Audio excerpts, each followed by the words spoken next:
He put pellets into the blood. He ordered the students of India to be shot. क्या बोल? She says to me, these idiots. लेकिन राहुल गांधी जी, आप माफी मांगिए, ये ठीक बात नहीं है। सर, अगर आप चाहते हैं कि इस देश में सिर्फ बीजेपी बोले, तो मैं चुप होकर यहाँ बैठ जाता हूँ। विधेयक को पारित किया जाए, जो सदस्य इसके पक्ष में आ गए, जो सदस्य विरोध में ना गए।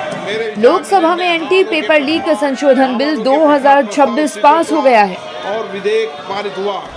इसके बाद बीजेपी और कांग्रेस के बीच जुबानी जंग शुरू हो गई है।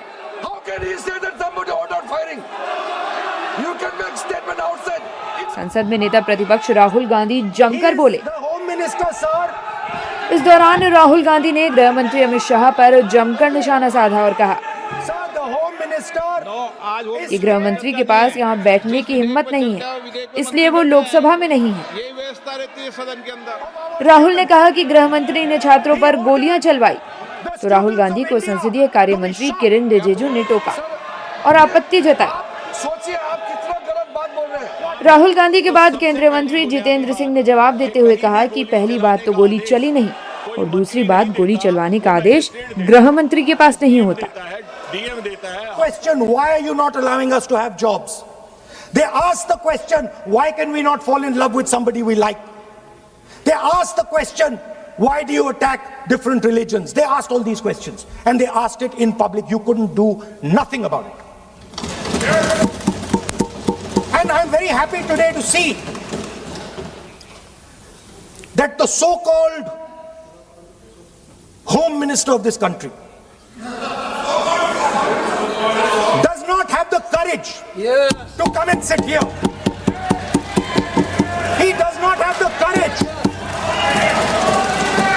to, sir, the Home Minister authorized the shooting of our students, sir. He put pellets into the blood of our students. He ordered the students of India to be shot. क्या गोली चलाना ये कोई छोटा मोटा चीज नहीं है। ये तो देखिए कितना गलत बात बोला अध्यक्ष, ऐसा तो नहीं बोल सकते। How can he say that somebody ordered firing? You can make statement outside in the house. You cannot make that statement. It is a serious allegation. It is a breach of his own position and privilege. This is not proper. ऐसा नहीं हो सकते। आप कैसे बोल सकते हैं कि नेता प्रतिपक्ष को सार्वजनिक जीवन और प्रशासनिक प्रणाली की जो बुनियादी बिंदु हैं उनकी जानकारी का भी अभाव है। सबसे पहली बात तो ये कि जब वो कहते हैं कि गृह मंत्री जी ने गोली चलाने का आदेश दिया और उसे ऑथेंटिकेट करने में नाकाम है, तो सबसे पहली बुनियादी बात कि कहीं भी गोली चलाने का आदेश कोई मंत्री नहीं देता, वो मैजिस्ट्रेट देता है, एसडीएम देता है, डीएम देता है। हम सब विधायक रहे हैं, सांसद रहे हैं, हमारे अनुभव में है। इसका अर्थ ये हुआ कि उन्हें सार्वजनिक जीवन का भी अनुभव में अभाव है। दूसरी बात, ये बार बार स्पष्ट किया गया कि गोली चली ही नहीं।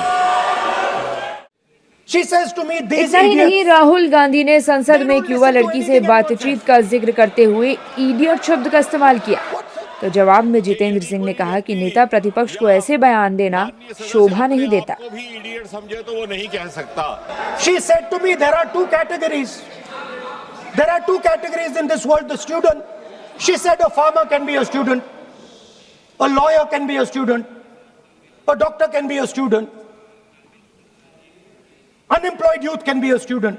It's the thirst to learn, thirst to understand, like a sponge. You want to take everything in, you want to understand. It's beautiful.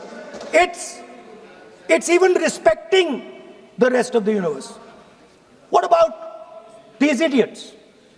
She says to me, these idiots, they don't listen to anything anyone says.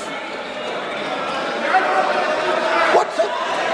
प्रतिपक्ष LOP जी के व्यवहार पर उन्होंने जिन अपशब्दों का इस्तेमाल किया वो unparliamentary तो है ही है, बल्कि इतना अनपार्लियामेंट्री एक्सप्रेशन है वो, मैं अपने बुक से नहीं बोलूँगा, कि यदि कोई व्यक्ति या माननीय सदस्य अपने आप को भी इडियट समझे तो वो नहीं कह सकता, सदन के बाहर जाकर के कह सकता, हाउस में नहीं कह सकता। मुझे हैरत है कि नेता प्रतिपक्ष जिनका एक रुतबा रहता है उनको ये बेसिक पार्लियामेंट्री नॉर्म्स की जानकारी नहीं। Your अंधभक्त राहुल गांधी ने आरएसएस पर भी जमकर निशाना साधा और कहा कि आरएसएस का शिक्षा व्यवस्था पर कब्जा है।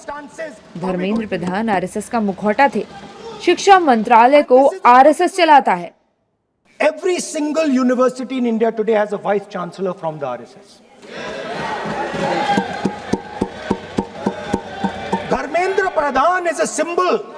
Your real enemy is the RSS. Keep it in mind.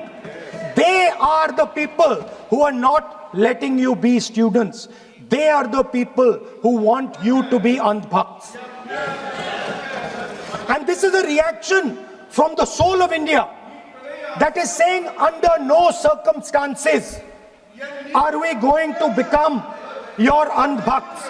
Under no circumstances are you going to define our future. Under no circumstances are we going to listen. The number of higher education institutions has been increased from 51,534 to 64,896. इसी सरकार ने tribals के लिए एकलव्य विद्यालय भी बनाए और इसी सरकार ने national education policy 2020 lie, which is a game changer and which should have happened actually. वो एक आपका अधूरा काम और आपका पाप था। स्पीकर साहब, अगर आप चाहते हैं कि इस देश में सिर्फ बीजेपी बोले तो मैं चुप होकर यहाँ बैठ जाता हूँ, कोई प्रॉब्लम नहीं। बहरहाल राहुल गांधी का संसद के अंदर इडियट शब्द कहना, गृह मंत्री अमित शाह पर गोली चलवाने का आरोप लगाना चर्चा में है। बीजेपी राहुल गांधी पर जमकर हमलावर है। ये फिर से आ गए।